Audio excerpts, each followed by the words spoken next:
Oh, I see. And you feel that needs some form of explanation?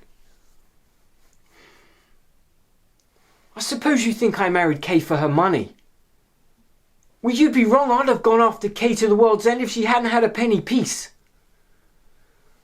As a matter of fact, I'm glad you saw us in the Chateau on Espana.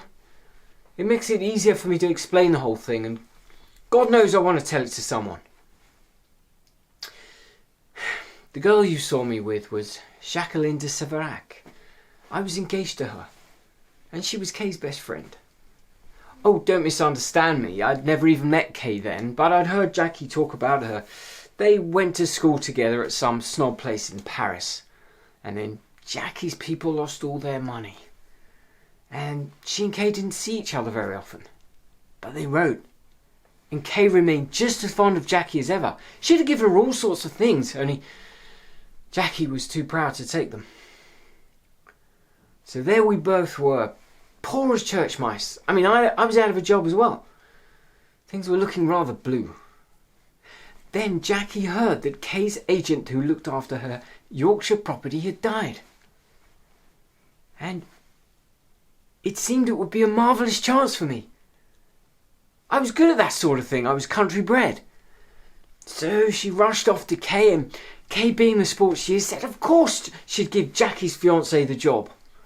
So I took it. Now this is what I've got to make you understand. The moment I saw Kay, it was all over. Jackie didn't exist anymore. I'm every sort of swine you'd like to call me. But that's how it was. I mean, I had loved Jackie in a kind of way. But when Kay came, it was like the moon. When the sun comes out, you just don't see the moon anymore. That's how it was. Kay was the sun. I tried to fight against it, but it was no good.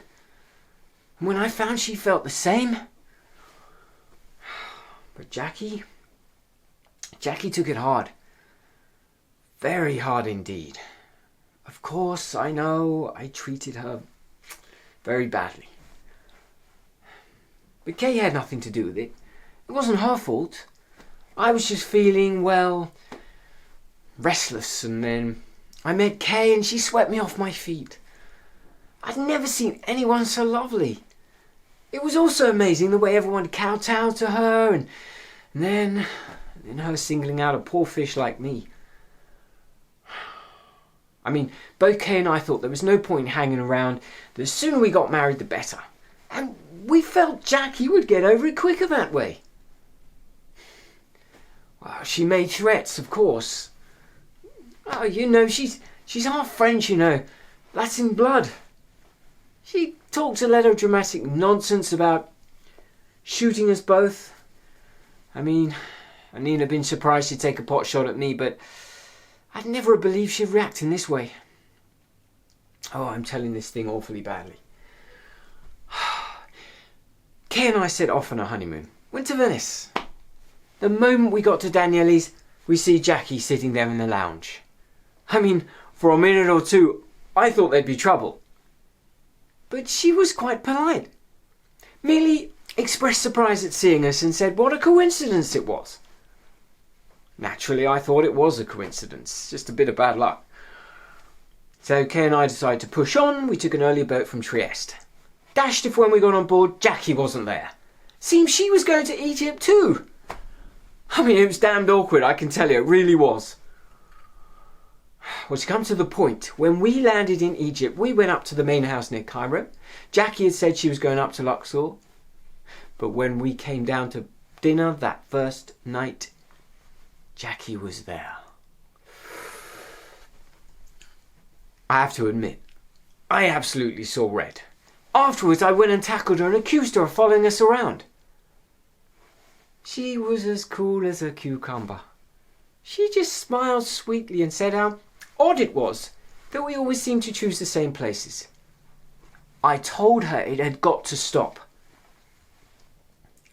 Well, she said, Well, surely there's no law against my stopping in the same hotel as you and Kay. Of course. She had me there. But Kay kept insisting that we must take steps of some kind. But I really don't see what steps there are one can take.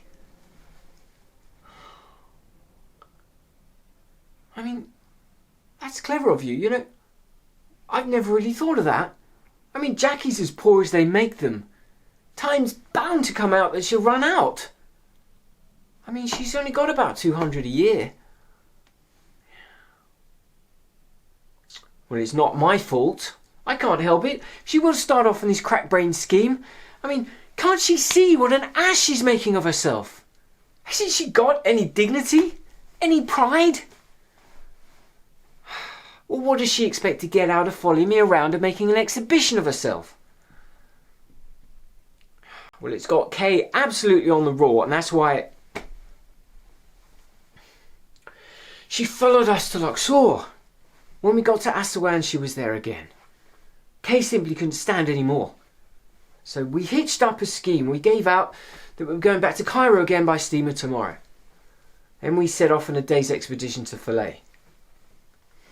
In the meantime, Louise, Kay's maid, sneaked quietly out of the hotel with the luggage and drove to this boat ready for us. It won't be till this evening, after dinner, that Jackie will even realise we've gone. And by then this boat will have started. We've bribed the porter to tell Jackie we've gone back by train to Cairo. So you see, there's nothing she can do about it. Even if she realises exactly where we've gone, all she can do is follow us on the next boat. I mean, Kay's idea is to fly from Khartoum down to East Africa, even to the Cape. No, I don't like it. I mean, it's no more or less than running away, and that sticks in my gizzard. I'm all for standing firm and seeing it through. I certainly don't like the idea of running away from a girl. I feel a coward. But Kay's nerves are shredded. She feels she must get away. Now, I'm glad I've told you all this. Glad we came across you.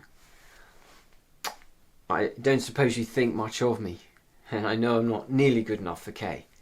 But I do love her, and I'll do every mortal thing she wants.